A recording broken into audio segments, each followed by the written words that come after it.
عقیدہ مضبوط اس وقت ہوتا ہے جب آپ کے پاس معرفت کے بغیر بیکار ہے، عقیدہ کچھ نہیں ہے، عقیدہ حقیقی معرفت کے ساتھ۔ عزیزان محترم، اسی لیے عقیدہ مضبوط کرنا، یہ لفظ بہت سننے میں ملتا ہے بازاروں میں، ہوٹلوں میں، ہر جگہ جہاں بیٹھے ہیں عقیدہ مضبوط ہونا چاہیے، لیکن کوئی یہ پتہ نہیں کہ عقیدہ مضبوط ہونے کا مطلب کیا ہے، عقیدہ مضبوط ہونے کا معنی کیا ہے، کسے کہتے ہیں عقیدہ مضبوط ہونا؟ بھائی فلاں خطیب کو بلائیے، اب ان کا عقیدہ بتا، بھائی وہ بڑے مولائی ہو گئے بلائیے، بھائی یہ مولائی ہونا، عقیدہ مضبوط ہونا، عقیدہ ضعیف ہونا، یہ میزان کہاں سے لیا ہے؟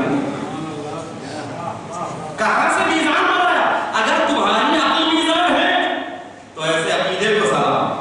عقیدے کے مضبوط اور ضعیف ہونے کے لیے اگر معیار ہے تو وہ امامت معیار ہے، قول امام معیار۔ اگر قول امام، اقوال امام کے ترازو میں عقیدہ رکھو تب پتہ لگے گا، ہماری عقلوں سے میزان نہ بتاؤ کسی کے عقیدے کو۔ اسی لیے جتنے اصحاب ائمہ، آپ حالات زندگی اصحاب ائمہ کو اٹھا کر پڑھیے، جیسے شہر رے میں حسنی سادات میں سے عبدالعظیم حسنی، سید ہے امام حسن علیہ السلام کے اولاد میں سے حسنی سادات ہے، عبدالعظیم یعنی دو اماموں کے وکیل تھے اپنے زمانے، ان کے لیے کہا کہ امام معصوم نے کہا ان کی زیارت وہ ہے میری زیارت، سبحان اللہ۔ امام وقت نے، امام حسین علیہ السلام کی زیارت جو نہیں کر سکتا، اگر وہ عبدالعظیم کی زیارت کر لے تو اس کو زیارت کا ثواب ملے گا۔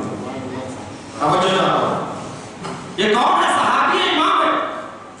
کس منزل پر اس شخصیت کو آپ تول سکتے ہیں، جس منزل پر ہے یہ شخصیت آپ جان سکتے ہیں۔ جب امام نے ان کی زیارت کو، قبر کی زیارت کو اس منزل تک پہنچایا کہ امام کی زیارت کے برابر ان کی زیارت ہو جائے تو آپ اندازہ لگائیں عبدالعظیم کو۔ لیکن عبدالعظیم کے بارے میں سن کر مجھے پڑھ کر مجھے حیرت ہوئی، عبدالعظیم وہ ہے جو اپنے وقت کی امام کی خدمت میں جا کے کہتے ہیں آقا میں اپنے اصول بتا رہا ہوں، میں اپنا دین بیان کر رہا ہوں، کئی غلط ہو آپ کو کی۔ یعنی ایسا صحابی اپنے زمانے میں اپنے وقت کے امام کی خدمت میں آ کر اپنے دین کو پیش کر کے کہہ رہا ہے کہ دیکھو یہ میرا دین ہے، مولا اگر درمیان میں کوئی خطا ہے تو مجھے ٹوکیے۔ تو عزیزان محترم، آج امام نہیں ہے تو امام کے نائبین علماء موجود ہیں، اور الحمدللہ برکتیں انقلاب اسلامی ہے کہ آج ہر شہر میں بڑے آسانی سے آپ کو عالم ملتے تھے۔ جو بزرگ ہستیاں بیٹھے ہوئے ان سے پوچھئے عالم کے لیے وہ ترستے تھے اپنے زمانے میں، برسوں میں امامہ انہیں دکھائی دیتا تھا، لیکن آج جس طرح پانی گھر گھر نل بن کر آ گیا ہے اسی طرح امام آپ کے پاس منتظر آ گئے، امام آپ کے پاس ہے، علماء موجود ہے، لیکن ہاں پہچانی ہے جو امامہ پہن کر آ جائے وہ عالم نہیں ہے۔ توجہ چاہتا ہوں، کیونکہ جب علماء اس بیس میں آ جاتے ہیں تو کچھ جاہل بھی عالم بن جائے۔ توجہ چاہتا ہوں، میرے دوست تھے، بڑا حاضر جواب تھے، ان سے ٹرین میں سفر کر رہے تھے، بہرحال میرے دوست تھے، عالم تھے، وہ بھی داڑھی تھی، تو ان سے ایک صاحب نے کہہ دیا، جو ساتھ میں ہم سفر کر رہے تھے، کہا مولانا یہ داڑھی والے بڑے بدماش ہوتے ہیں، داڑھی والے بڑے بدماش ہوتے ہیں۔ میرے دوست نے فوراً کہا بات یہ نہیں ہے، بدماش لوگ داڑھی رکھ لیتے ہیں۔ سوال بڑے محمد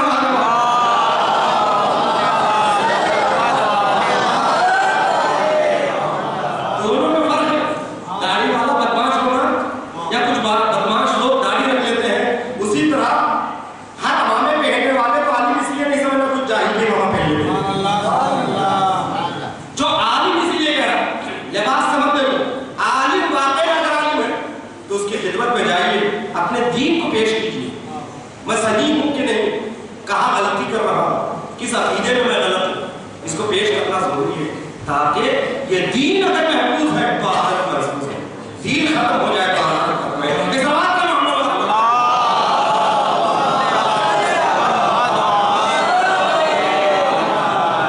ضرورت اسی بات کی ہے اپنے دین کو محفوظ کرو تو جہنم کی آگ سے محفوظ رہ جاؤ. پروردگار عالم قرآن مجید میں اعلان کر رہا ہے یا ایھا الذین آمنوا قوا انفسکم واہلیکم نارا. اے ایمان لانے والوں اپنے آپ کو جہنم کی آگ سے بچاؤ. قوا انفسکم، قوا انفسکم، اپنے نفسوں کو اپنے آپ کو جہنم کی آگ سے بچاؤ. واہلیکم نارا، اور اپنے اہل و عیال کو بھی بچاؤ. اس آیت کی تفسیر میں ایک شخص نے امام زین العابدین علیہ السلام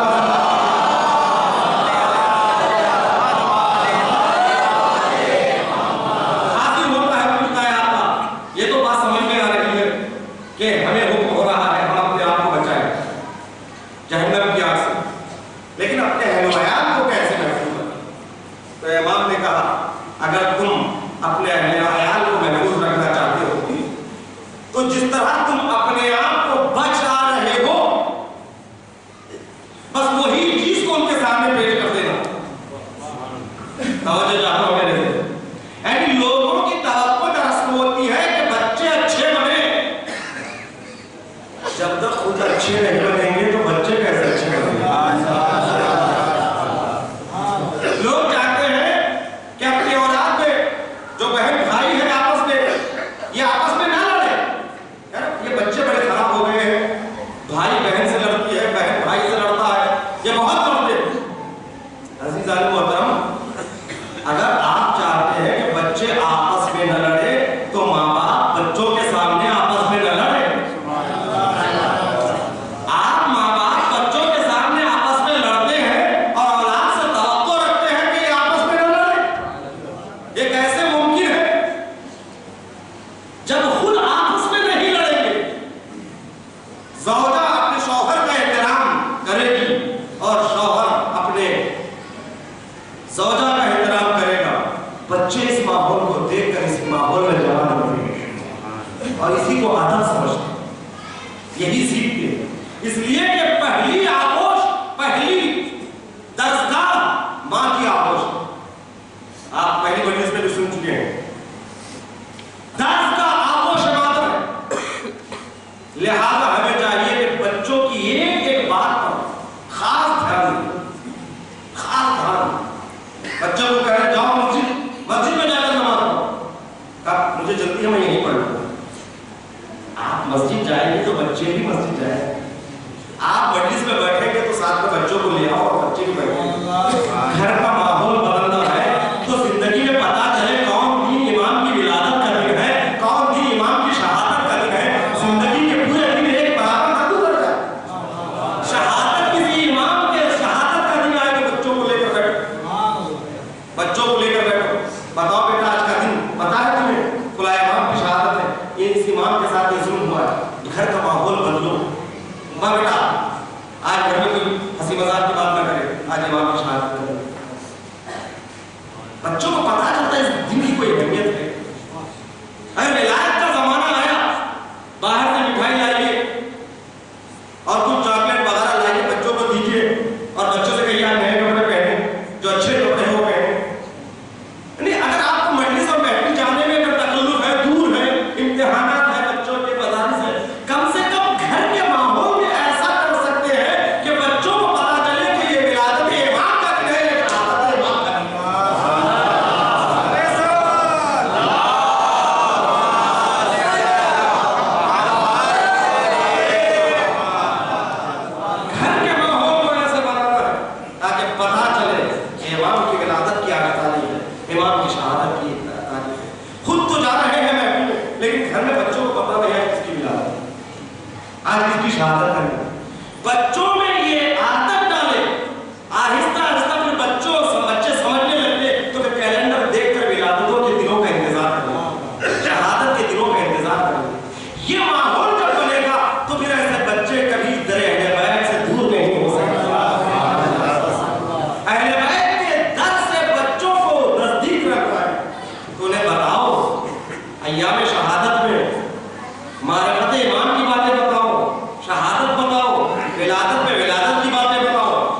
چھوٹا بچہ ہوتا ہے جب گر جاتا ہے یا کوئی اس کے چچا وغیرہ اس سے مذاق کرتے ہیں تو بچہ رونے لگتا ہے تو چھوٹے بچوں کو جاؤ جاؤ مار کے آؤ، اس جگہ کو مارتے ہیں جہاں گرا یا جس نے ستایا سچا کو آہستہ سے مارتے ہیں۔ عزیزان محترم، یعنی دیکھیے سپیرا جو ہوتا ہے نا، جو سانپ کو جنگلوں سے پکڑتا ہے، وہ انسانوں میں جب لاتا ہے تو زہر نکالتا ہے، بعد میں لاتا ہے، پہلے زہر نکالتا ہے پھر وہ انسانوں میں لاتا ہے، اور پروردگار عالم معصوم بچہ دیتا ہے ہمیں تو ہم سے زہر ڈالتے ہیں، اس پہ ہم زہر ڈالتے ہیں، ہم دیتے ہیں۔ کیسے؟ اس طرح کے آپ بچوں کو پہلے سے ہی انتخاب کا طریقہ سکھا رہے ہو، بجائے اس کے بچہ نے گر گیا تو جا کر وہاں پر زمین کو مانگنے کے لیے کہیں کیا تو معاف کر دیا، اگر چچا نے اگر ستایا تو چچا سے کہتے معاف کر دیا۔ جب یہ عادت ڈالیں گے تو بچے کی عادت وہ عادت بنے گی کہ بڑا ہونے کے بعد بھی معاف کرنا سیکھے گا، انتقام میں ڈالیں گے۔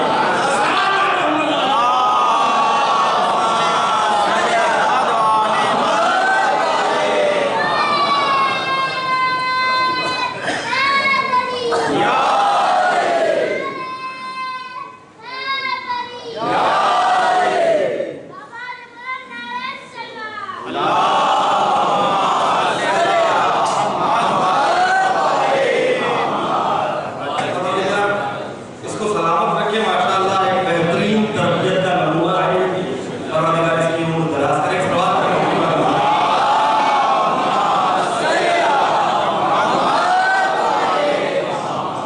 اسی لیے تربیت وہ چیز ہے جہاں بچپنے سے انسان کو ابدیت کی معراج ایک دم سے نہیں، گھر سے بچہ پنجرے جو گھونسلہ ہوتا ہے نا، اسی گھونسلے سے پرندہ ہوتا ہے، اپنے گھونسلے سے اٹھتا ہے۔ اسی طرح ابدیت و معراج بھی اپنے ہی گھر سے ملتی ہے، گھر کا ماحول ایسے۔ یہ اور بات ہے کہ بسا اوقات آپ تو پورا مکمل کام کرتے ہیں لیکن بچہ بڑا ہوتا بگڑتا ہے، تو پھر وہ آپ کی ذمہ داری ہے، جو آپ نے ذمہ داری نبھانا تھا وہ نبھانا۔ کیا جناب نوح نے اپنے بیٹے کے لیے ذمہ داری نہیں نبھائی؟ لیکن نوح کا بیٹے کو نوح کا بیٹا بن رہا، وہ بن گیا، قدرت نے کا اعلان کر دیا یہ آپ کا اہل نہیں ہو سکتا۔ لہذا ماں کی تربیت، توجہ چاہتا ہوں میرے سے، بس آخری اس کو ہوئے سب سے پہلے ضرورت اس بات کی ہے اولاد کی تربیت کے لیے بہترین ماں کا انتخاب کرو، بہترین ماں کا انتخاب۔ اور ہمیشہ آپ نے یہی سنا ہے بہترین ماں کا انتخاب، لیکن ماں کو بھی، ماں جو بننے والی لڑکی ہے، عورت ہے، اس کو بھی اپنی اولاد کے لیے بہترین باپ کے انتخاب کرنا ہے۔ ہمیشہ ایک طرفہ اسلام نے کبھی نہیں کہا کہ انتخاب کا حق صرف مرد کو ہے، عورت کو نہیں۔ کیوں؟ جناب فاطمہ زہرا سلام اللہ علیہا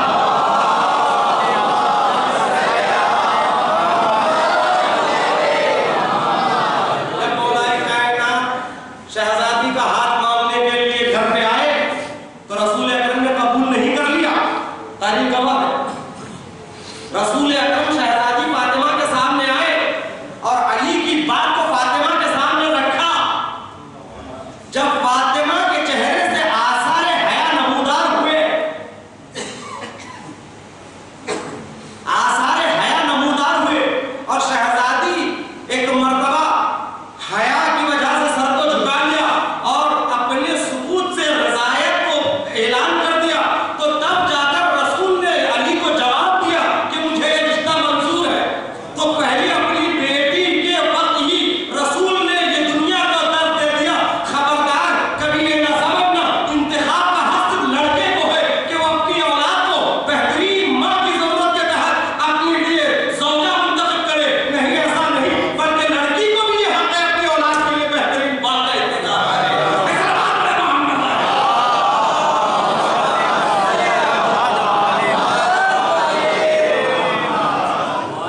انتخاب کیوں کرتا ہے؟ لہذا شادیاں ایسے ہی ہونا چاہیے کہ جہاں دونوں طرف رضایت ہے، یہ نہیں کہ لڑکی باپ کی بزرگی میں خاموش ہو گئی ہے، دل کی بات زبان پر لانا چاہیے، ایسا نہیں ہونا چاہیے۔ شہزادی کی شادی آپ کے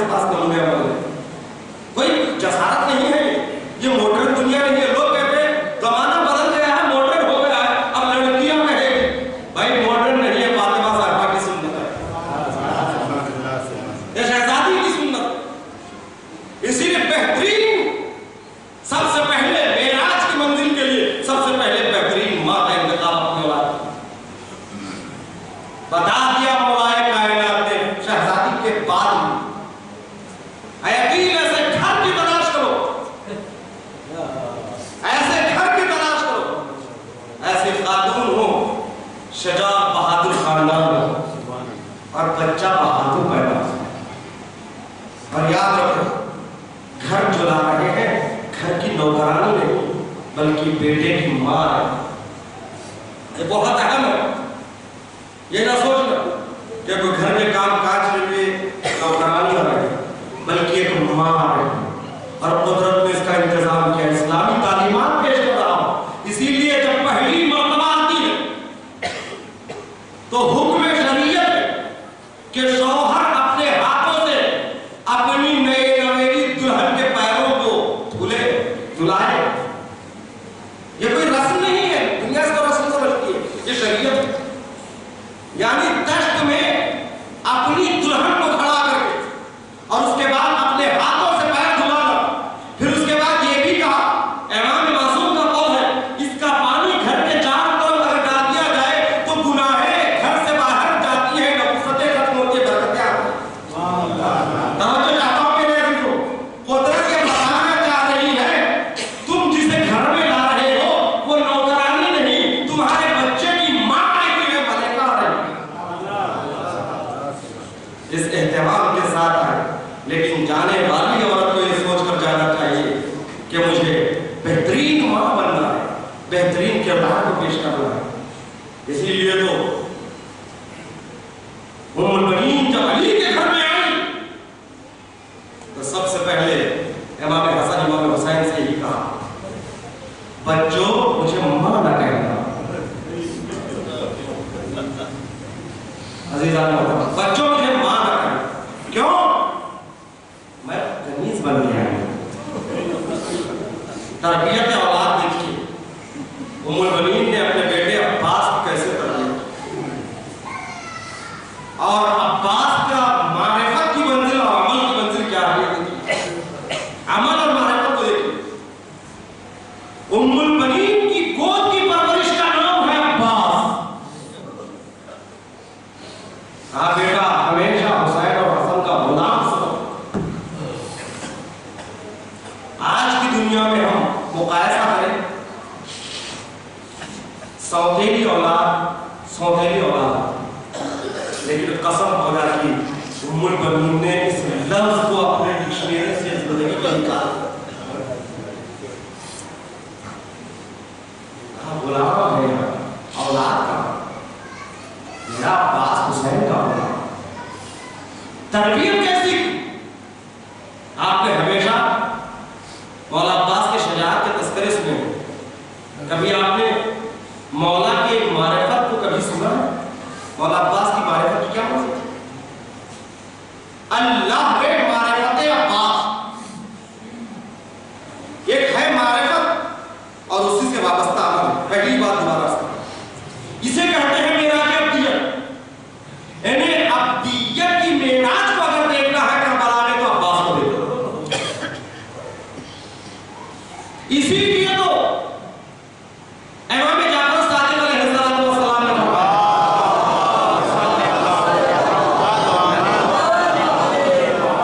السلام علی ایھا العبد الصالح المطیع للہ ولرسولہ ولعلی المؤمنین والحسن والحسین. عبد صالح کا میرا سلام. اللہ اکبر. معراج عبدیت کربلا میں اگر دیکھنا ہے تو مولا عباس کو دیکھنا. اور اس عبدیت کی گواہی مصحف نادی دے رہے ہیں، امام صادق دے رہے ہیں. میرا عبد صالح کو سمجھ. عبد صالح کی منزل کیا ہے جانتے ہیں؟ عبدیت کی معراج کو دیکھنا ہے تو جب آپ نماز پڑھتے ہیں تو نماز میں سلام کی منزل میں آتے ہیں تو آپ دوسرے سلام میں کہتے ہیں السلام علیکم وعلی عباد اللہ الصالحین. سلام ہو عباد اللہ الصالحین. عباد عبد کی جمع ہے، صالحین صالح کی جمع ہے. یعنی عبد صالح پر ہمارا سلام ہو. نماز خدا کی ہے، سلام عبد صالح پر ہے. اب عبد صالح کون ہے؟ عبد صالح کون ہے؟ امام صادق زیارت میں فرما رہے ہیں حضرت عباس کی طرف رک کر کے، اے عبد صالح تم پر سلام. تو مجھے کہنے دیجئے مقام عبدیت عباس کی اس منزل پر ہے جہاں خدا کی تو نماز ہوگی سلام عباس پر بھیجا جائے گا. یہ ہے عبدیت کی معراج. یہ ہے معراج عبدیت. عبادت خدا کی، سلام عبدیت پر. یہ ہے عباس اور عباس کی عبدیت. بندگیت کی معراج. اور اب مقام عباس کی معرفت کو دیکھنا ہے. معرفت کی منزل جاننا چاہتے ہیں. کسی بھی شخص کی معرفت اس کے اقوال سے سمجھی جاتی ہے. آپ نے امام کو کہاں سے پہچانا؟ امام کو ہم نے امام کے اقوال سے پہچانا. رسول کو ہم نے رسول کے اقوال سے پہچانا. مگر عزیزان محترم یاد رکھیے، امام میں بھی یہ ادب ہے کہ جب اپنا بڑا ہوتا ہے تو خود اپنے کلام کو پیش نہیں کرتا.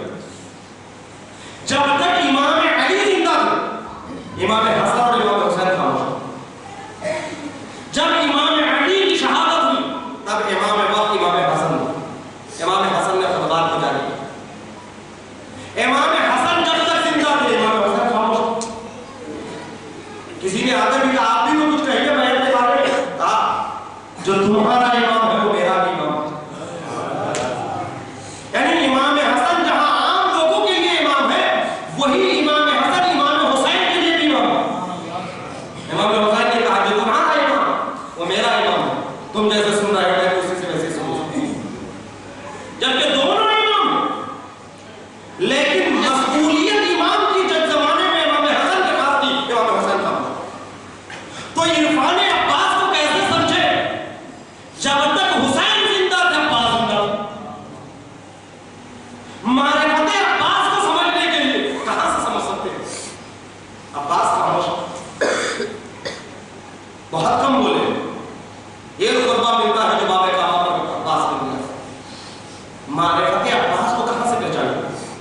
ایک واقعہ بچپنے کی جو یہ معرفت ہو، وہ جوان میں کتنا عارف ملتا تھا. عارف امام آپ جان سکتے ہیں. مولا عباس کا بچپنا یہ ہے کہ صاحب خصائص العباسیہ لکھتے ہیں اپنی کتاب میں، ایک دن مولا عباس کو اپنے زانوں پر مولا کائنات بٹھا کر کہے بیٹا بولے. ہم بھی بچوں کوئی نئی بات نہیں ہے. ہم بھی چھوٹے بچوں کو جو بولنا سکھاتے ہیں ایک دو کہو تین کہو. عباس نے بھی ہمارے بچوں کی طرح ایک کہا، لیکن فرق ہے. بچے جب بولتے ہیں تو صرف ایک سنتے ہیں، ایک بولتے ہیں. لیکن اللہ اکبر، مولا عباس کا تصور توحید، مولا عباس کا تصور توحید اور معرفت کے درجے پر ہے. ایک بولنے سے پہلے ایک کا تصور کیا، خدا کو اپنے ذہن میں لے آیا. پھر عباس نے کہا ایک، پھر علی نے کہا بیٹا بولو دو. تو عباس نے کہا بیٹا جس باپ نے مرتبہ بات نے کہا بابا جس منہ سے اسے میں نے ایک کہہ دیا اب دو کیسے کہوں. اب اندازہ لگائیے جس مولا عباس کی معرفت بچپنے میں یہ ہے تو کتنا بڑا عالم رہا ہوگا جوانی کے عالم میں. جوانی کے عالم کے معرفت کو اندازہ لگانا ہے. تو حسین مظلوم جب کربلا سے چلے تو ہر ایک نے آ کر امام کو مشورہ دیا. دوست بھی مشورہ دیتے ہیں، دشمن بھی مشورہ دیتے ہیں. دوست کہتے ہیں آقا نہ جائے گی، مولا نہ جائے گی، اس لیے کہ گرمیوں کا سفر ہے، کہاں جائیں گے. دشمن بھی آ کر مشورہ دیا. مروان نے آ کر مشورہ دیا. مروان امام حسین سے ملاقات کرتا ہے، مشورہ دیتا ہے. سب مشورہ دے رہے ہیں، کچھ محبت کے ساتھ دے رہے ہیں، کچھ نفرت کے ساتھ دے رہے ہیں. جعفر طیار نے مشورہ، جعفر نے مشورہ دیا، عبداللہ ابن جعفر نے، اور بھی کئی حضرات کو مشورہ دیا. مگر عزیزان محترم، تاریخ کے بین السطور مجھے کہیں نہیں ملا مدینے سے لے کر مکہ تک، مکے سے لے کر کربلا تک عباس نے بھی حسین کو مشورہ دیا. توجہ چاہتا ہوں میرے سے. محمد حنفیہ نے مشورہ دیا، عبداللہ ابن جعفر نے مشورہ دیا، سب نے مشورہ دیا. لیکن کہیں نہیں ملتا ہے کی تاریخ میں کہ عباس نے حسین کو کوئی مشورہ دیا ہو. کیوں؟ اس لیے کہ عباس خوب جانتے ہیں کہ وہ ہستی ہے کہ جو کہتے اس کی اطاعت کرنا ہے. انہیں مشورہ نہیں دیا جا سکتا. یہ عباس کی معرفت، عباس کی معرفت. مگر عزادارو، جس عباس کی معرفت کربلا کے میدان میں وہ عباس ہے. عزادارو یہ وہ ایام ہے، نو کے نیزے